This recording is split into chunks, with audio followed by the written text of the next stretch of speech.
إن شجرة الزقوم طعام الأثيم كالمهل يغلي في البطون كغلي الحميم خذوه فاعتلوه إلى سواء الجحيم ثم صبوا فوق رأسه من عذاب الحميم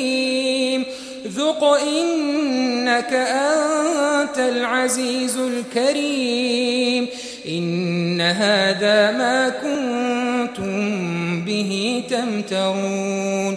إن المتقين في مقام أمين في جنات وعيون يلبسون من سندس وإستبرق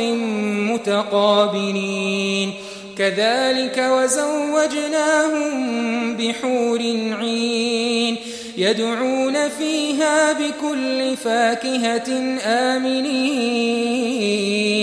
لا يذوقون فيها الموت إلا الموتة الأولى ووقاهم عذاب الجحيم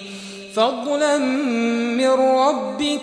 ذلك هو الفوز العظيم فإنما يسرناه بلسانك لعلهم يتذكرون فارتقب إنهم